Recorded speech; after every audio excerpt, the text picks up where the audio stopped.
Go to work on yourself harder than you work on your job. If you work hard on your job, you can make a living. But if you work hard on yourself, you can make a fortune. I worked hard on my job and made a living, but then I learned something important. Spend extra hours each week learning new skills and start working on yourself. Here's a phrase everyone should remember. Success is something you attract by becoming an attractive person.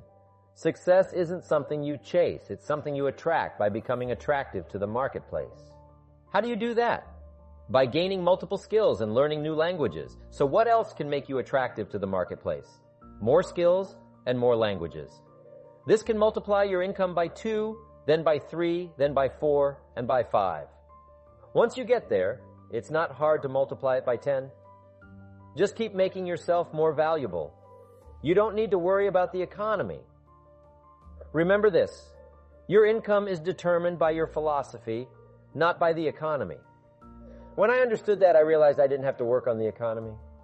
I just had to work on myself to become more valuable. Here are 5 things I want to share with you. The first is your personal philosophy. Your personal philosophy is like a guidance system for making decisions, what to do and what not to do. Maybe 5 years ago you never attended seminars like this, but something changed your mindset and now you see the value in attending, even if you just get one good idea. Personal philosophy helps us avoid dangers and maximize opportunities. The game of life is to minimize risks and seize opportunities. The more we learn, the better we get at adjusting our philosophy to do this. How do we learn more? First, learn from personal experience. Sometimes, doing something wrong teaches us how to do it right. Negative experiences can be powerful wake-up calls. Surviving a heart attack, for example, might push you to adopt a healthier lifestyle. My mentor gave me the best advice. If you will change, everything will change for you. Make personal changes and your income, health, and future will improve. Sometimes, a negative experience prompts us to shift our thinking and say, I'm never letting this happen again. And that's fantastic. Here's the next way to learn. From other people's experiences, whether positive or negative, it's too bad failures don't give seminars. Their information would be valuable. If you know someone who messed up their life for 40 years, ask them to share their story. Take notes on how they went wrong and learn from their mistakes. If someone tells you the eggs are rotten, you don't need to make an omelet to find out. Take their advice. So learn from your own experiences and from others. My mentor taught me to keep a journal. He said, don't trust your memory. If you want to live a dynamic life, multiplying your income and future, be a good student. If a good idea comes your way, write it down, ponder it, and perhaps act on it. Your philosophy comes from what you learn, what you know, and other people's experiences. There are 3 ways to learn from others. Learn from what you see. Pay attention. Success leaves clues. Observe the winners and losers, those doing well and those falling behind. Take mental and physical notes and adjust your actions accordingly. Learn from what you hear. Be a selective listener. Listen to voices of value with experience, ideas, and a good reputation. Read all the books. Books are a treasure trove of knowledge and experiences from others. Read widely to learn and grow. By combining your experiences with insights from others, you can build a strong personal philosophy that guides you to success. Now here's number 3. Read all the books. There are millions of books, so you can't read them all, but make this note. Read all the books you need to read to become as wealthy, healthy, prosperous, productive, and unique as you want to be. Don't leave those books unread. My mentor got me started on my library when I was 25. It's one of the best. If you saw my library, you'd be impressed. I haven't read everything in it, but I feel smarter just walking in it. I was smart enough to buy the books. Now I have to be smart enough to read them. When you read, you have to sort through the material and decide what's valuable to try. This is part of the learning process, gathering information and sorting through it based on what applies to you and your current philosophy. Our lives are greatly affected by what we learn and what we know. For every disciplined effort, there's a multiple reward. If you render unique service, your reward will be multiplied. If you're fair, honest, and patient with others, your reward will be multiplied. If you give more than you expect to receive, your reward will exceed your expectations. The key word here is discipline. Everything of value requires care and attention. Children require discipline. They need a structure to feel secure and comfortable to explore and grow. They must learn what's right and wrong, what's acceptable and not. Children need consistent discipline to avoid confusion about how to behave. Likewise, our thoughts require discipline. We must set inner boundaries and codes of conduct, or our thoughts will become confused. Confused thoughts lead to confused results. Look around you right now. What might you be doing that needs attention? Perhaps you're listening to this program while driving in traffic, frustrated with someone ahead of you. Perhaps you're listening alone because of a disagreement with someone you love, and your anger prevents you from speaking to them. Wouldn't this be an ideal time to examine your need for a new discipline? Maybe you're on the brink of giving up, starting over, or starting out. The missing ingredient for your incredible success story might be a new, self-imposed discipline that makes you stay longer, try harder, and work more intensely than you ever thought possible. The most valuable form of discipline is the one you impose on yourself. Don't wait for things to deteriorate to the point where someone else must impose discipline in your life. Wouldn't that be tragic? How could you explain that someone else thought more of you than you thought of yourself, that they had to force you to get up early and seize opportunities while you were content to let success slip away?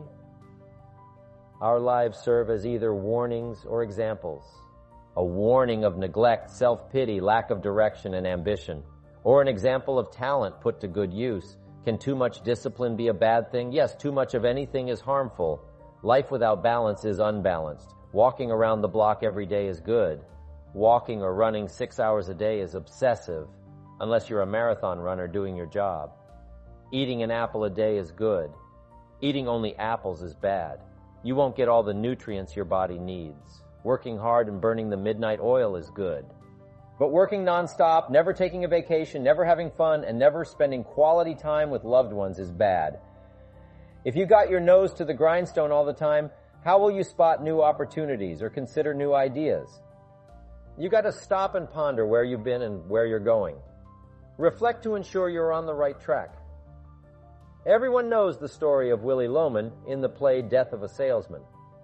Willy was a workaholic, thinking that always working equated to success. But it doesn't work that way. Workaholics often end up alienating their families, losing their health, and facing a crisis of values. Wouldn't you prefer a life of productivity rather than a life of endless tasks? When you schedule your time and work smarter instead of longer, you get more done and still have time for other things in life. Enlightened self-interest means finding ways to be more productive per hour rather than working more hours. It means running your day so your day doesn't run you. It also means living a balanced and moderate life. Too much of anything, even good things, will eventually throw you off track. Now here's a key technique to keep you on track. Visual chain thinking. Ambitious people don't see each step toward their goals as separate. Instead, they see each action as a link in a chain that leads to their final destination. Every action today, tomorrow, and in the future is a link in this chain. When you understand that every link in the chain leads you to what you want most in life, you won't get discouraged or impatient with today. Visual chain thinking helps you see where you're going, even on tough days, keeping your ambition alive. This mindset starts with having well-defined plans for your career, family, investments, and health. Your plans and goals are your visual chain, helping you see where you're going before you get there. Develop a plan, a game plan. It's ironic that we understand the importance of mapping out a strategy for a football or basketball game, but we often neglect to plan our own lives. Here's the first rule for your life's game plan. Don't start your day until you have it finished. Don't begin your daily activities until you know exactly what you plan to accomplish. Do this every day. Planning your day takes time and discipline. But remember that value is the result of discipline, not hope. Once you've mastered daily planning, move to the next level. Don't start your week until you have it finished. Plan your week every Sunday. By Friday, you'll know exactly what you accomplished, not wonder where the week went. When you plan your days and weeks, they fit together better. You'll work smarter, not harder. Then plan your months. By developing and following your game plan, your days, weeks, and months become part of a bigger design, a long-term view of your life, a visual chain. This perspective, built through planning, leads to mastering your time and ultimately to the good life. Now, let's define worry. Worry is fear painting pictures in your mind. If you watch that mental movie too long, you get a false picture of reality. Worry is like a mental broadcasting station, often presenting false or distorted information. It suggests that things can only get worse, ignoring positive possibilities. Worry depletes constructive emotion and wastes mental energy. It's like letting the car starter run until the battery dies. Worry often stems from a lack of facts, understanding, and preparation. Left unchecked, worry can become like a mad dog loose in the house, causing sorrow, pain, and regret. To manage worry, understand the realities of life, human suffering, war, disease, and poverty, but keep them in the rightful ratio of your mental and emotional time. So focus on your visual chain, plan your life, and manage worry by understanding its nature and keeping it in check. This approach will lead you to a more disciplined, balanced, and successful life. The next question is, what can you do about worry? What's the first step? My best advice is to recognize worry for what it is, admit what it does, and decide you want to be free from it. It starts with a decision on your part. Why let worry continue to drain your pocket, hinder your potential, and rob you of better relationships, profits, and results? Why impose your worry on others any longer? It's a burden you can get rid of, a monkey you can get off your back. Say to yourself, I've had it with worry. I'm tired of those negative mental pictures. I refuse to be tricked by false facts. I'm not that weak. Never again do I want those sick feelings inside, those mental false alarms. I'm tired of the drain on my resources, the lack of confidence. I don't want my family to see me in this state anymore. I've got more to offer. Reflect on the past worries that never came true. Think about all the catastrophic events you feared that never happened. 90% of the things we worry about never happen. We've all had well-meaning advisors who predict every bad outcome, leaving us wondering why we bother to live. But those things rarely happen. Challenge what your mind tells you or what others tell you. Don't fall for false alarms. This is a good start. By questioning your worry thoughts, you'll begin to examine your fears and see if they are valid. Don't let your mind play tricks on you anymore. You can destroy any emotion, including worry and fear, by analyzing it to death. Drag it out on the table and look at it. Weigh it against all your past experiences.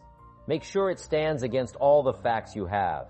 Start using worry instead of letting it use you. Take control. Let concern and the first signs of worry prompt you to learn. Ask questions and look at all sides to evaluate true, positive, constructive action. This is the beginning of being in control instead of out of control. Now you can say, I will let fear advise me of the facts, but I won't let fear tell me these are all the facts, nor will I let fear determine my reaction to the facts. I will gladly take up the war of faith over doubt, reason over fear, and positive expectation over worry. So talk yourself into a change of attitude. Be persuasive. Go all out. Show yourself the contrast. The hell if you don't change versus the good life of answers and progress if you do. Say to yourself, what a fantastic feeling it must be to stop the panic drain on my mental energy, emotion, and physical strength. Imagine putting all that saved energy and emotion and strength into my action plans for the good life.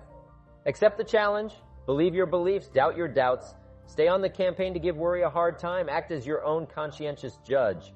Say, I've had it with the one-sided story.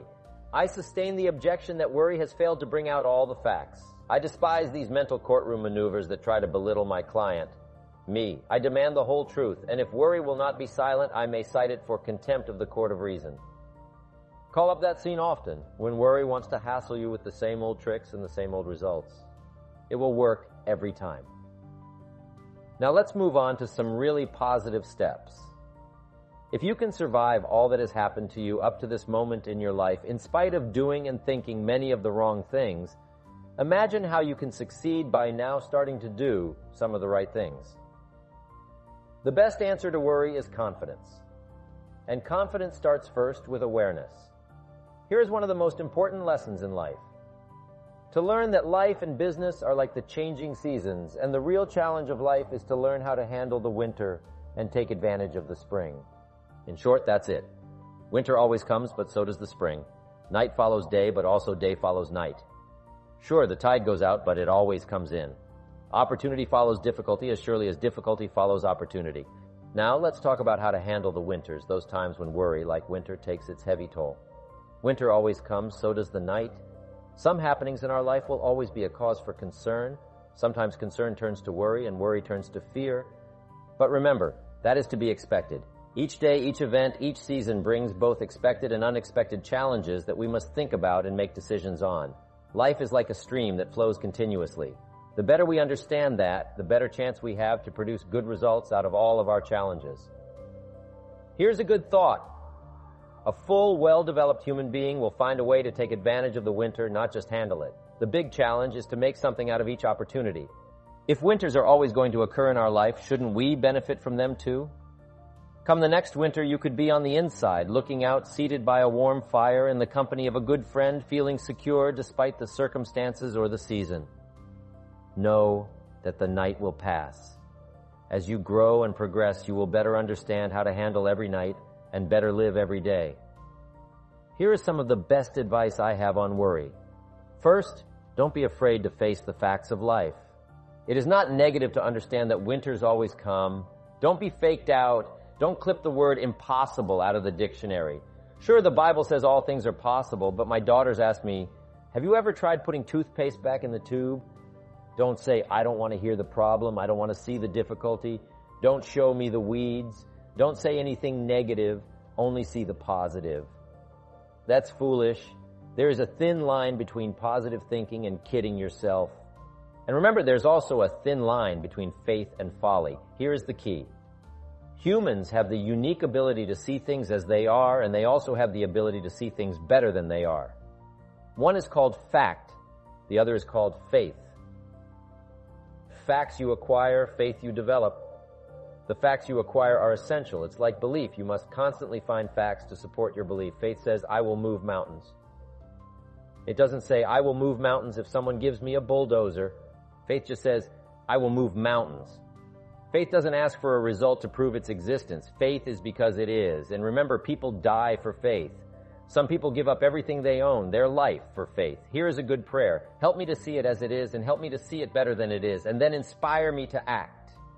Facts, faith, and action. What a combination for personal progress. And action puts fear to flight.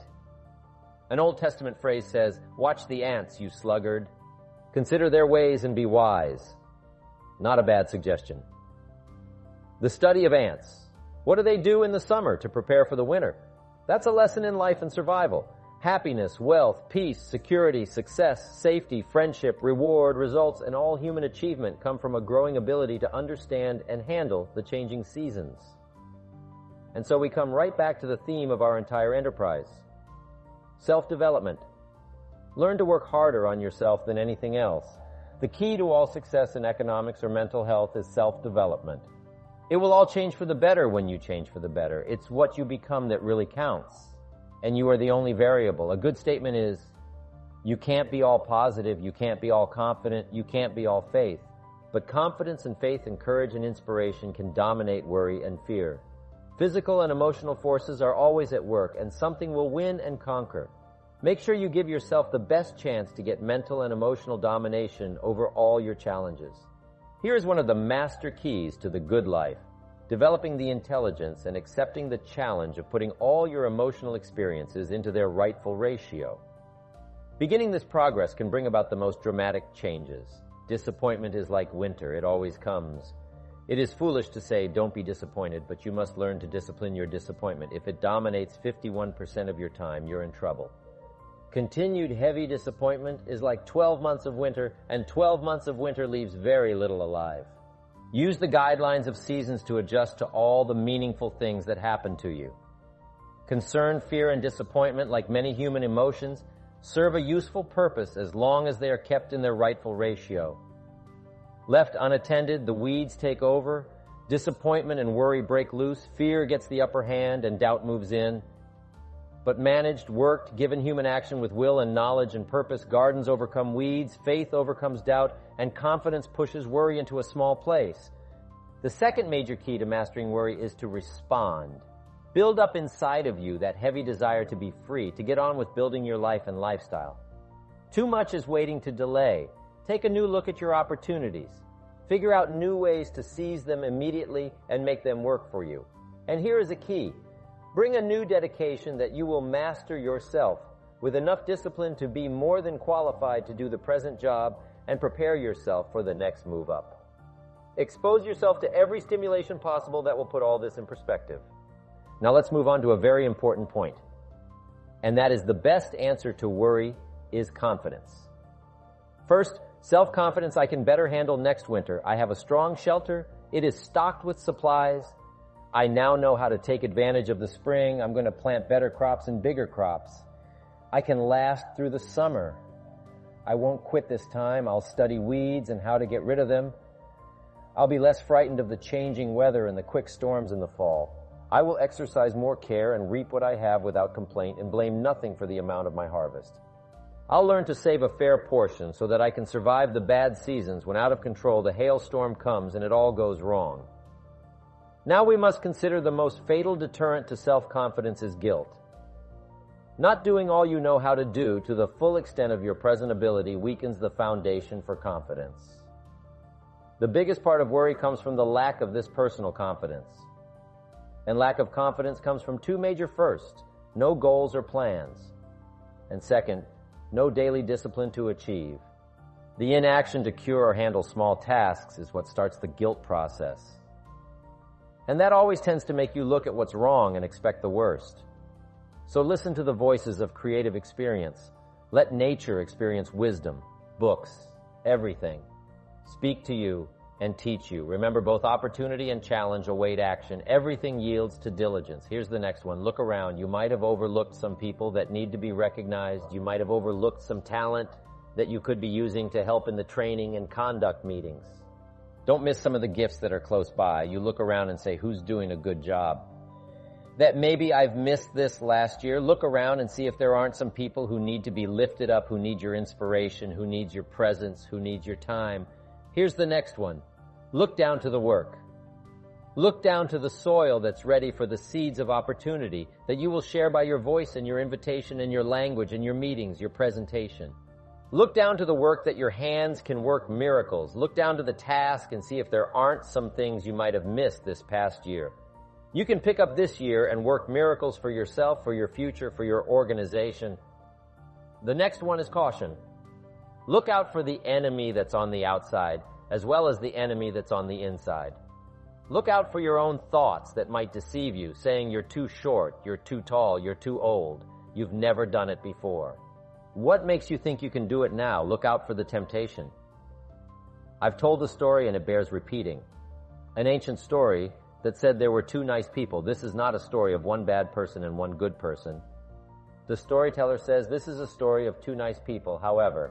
And I want you to underline the word however, because that's the drama of life. However, one built his house on the rock and the other built his house on the sand. And sure enough, the storms came as they always do. And the one that built his house on the rock was saved. The one that built his house on the sand was lost. Nice people can make careless decisions. Nice people can make foolish decisions. None of us are above temptation. That's why the great prayer says, lead us around temptation, hopefully deliver us from the evil. Tempted to cross the line, a customer shows up across the street from where you live. And it's so easy to say rather than being taken care of by someone who lives so far away. I can take care of you because I live just across the street. Don't listen to the tempter. Stay on track. Build on the rock. Look out for your own mind that would tell you your dreams can't come true. Look out for your own thoughts that would tell you that it's not going to work that well for you. Look out for that. Here's the next one. Look inside of some of you have just started to develop your talents and your skills and your abilities. Some of you have done enough to reach this level, to reach these tables, to be in this room. But I promise you, if you go home and take another look inside, here's the question to ask. What else could I develop of my mind and my spirit and my talents and my ability that would make me more valuable to myself, to my family, to my organization? What else could I do? How far could I reach inside for something I haven't found yet? Next, look up to the God that made us all, to a higher power that's still within reach. Draw on that spiritual part of human existence and human life. It'll work miracles. Once in a while I get a letter. Guess what it says? Dear Mr. Rohn, while you travel the world, please remember we pray for you. I thought, wow, that's what I felt at 39,000 feet. When I was a little weary and tired, somebody in South Africa was saying a prayer for Joe. All of that unseen miracle stuff that we all touch at times in our lives, I'm asking you to look up and draw on that experience, that comfort, that uniqueness that makes us who we are. There's nothing you can do about the past, but you can do a great deal about your future. You don't have to be the same person you were yesterday. You can make changes in your life, absolutely startling changes in a fairly short period of time. You can make changes you can't even conceive of now. If you give yourself a chance, your abilities will grow. You have untapped talents and potential that you haven't even reached for yet. And as time goes on, you'll be able to reach deeper and deeper. The first thing you'll know, you'll be able to do things you never thought you could do. You'll be able to handle things you never thought you could handle. You'll have ideas that you've never had before. All of this is sparked by the goal-setting process. When you know what you want, and you want it badly enough, the answers will come to you. I can't tell you why it works. All I know is it works. Give yourself a chance to become all you can become and to accomplish all you can accomplish. Let me give you a Bible philosophy that teaches how to get whatever you want. Here's what it says. Ask. That's it. Ask. Of all the important skills to learn in life, be sure to include the skill of asking, what does ask mean? Ask means, what do you want? And the complete formula is staggering. It says, ask and you will receive. Hey, we ought to look into that. The man says, yes, but you work where I work. By the time you struggle home, it's late. You've got to get a bite to eat, watch a little TV, and get to bed. You can't sit up half the night and ask. And this guy is behind on his bills. He's a good worker, hard worker, sincere. But you've got to do better. Then work hard and be sincere all of your life. You'll wind up broke and embarrassed. You've got to be better than a good worker. You've got to be a good asker. Let me give you some key points on this. Asking and receiving, setting goals, asking of life. Here's part of the philosophy that helped me to change. First, asking starts the receiving process. Asking is like pushing a button and all this machinery starts working. Mental and emotional machinery. I don't even know how it works, but I do know it works. There are a lot of things. You don't need to know how they work, just work them. Some people are always studying the roots, others are picking the fruit. It all depends on what end of it you want in on. So asking is the beginning of receiving. Second, receiving is not the problem.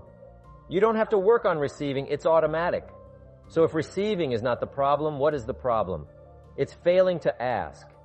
The man says, I see it now. I got up every day this year and hit it hard. But nowhere in my house is there a list of what I want from my life. Can you see? Good worker, poor asker.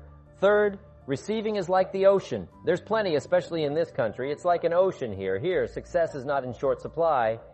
It isn't rationed so that when you step up to the window, it's all gone. No. Well, if that's true, what is the problem? Well, the problem is some people go to the ocean with a teaspoon. Have you got the picture? A teaspoon. What I suggest you do in view of the size of the ocean is trade your teaspoon for at least a bucket, and you will look better at the ocean with a bucket. Kids won't make fun of you. Now, something to remember about asking. There are two ways to ask. One is ask with intelligence. It didn't say ask intelligently, but I'm sure it meant that. Don't mumble. You won't get anything by mumbling. Be clear, be specific. Intelligent. Asking means how high, how long, how much, when, what size, what model, what color. Describe what you want, define it. Remember, well-defined goals are like magnets. The better you define them, the stronger they pull, and give your goals purpose. Answer both questions. What do I want? That's the object. And the second question, what for? That's purpose. Purpose is stronger than object. What you want is powerful, and it will pull, but what you want it for is more powerful. Here's the second way to ask with faith. Faith is the childish part. It means believe you can get what you want, like a child, not an adult. Many adults are too skeptical. They've lost that wonderful childlike faith and trust. Don't let that happen to you. Believe in. Have faith in yourself and your goals, and get excited like a child. Childlike enthusiasm. Nothing can beat it. Kids think they can do anything. How exciting. They hate to go to bed at night and can't wait to get up in the morning. Develop that kind of enthusiasm toward your life and your goals. And be curious like a child. Kids can ask 1,000 questions.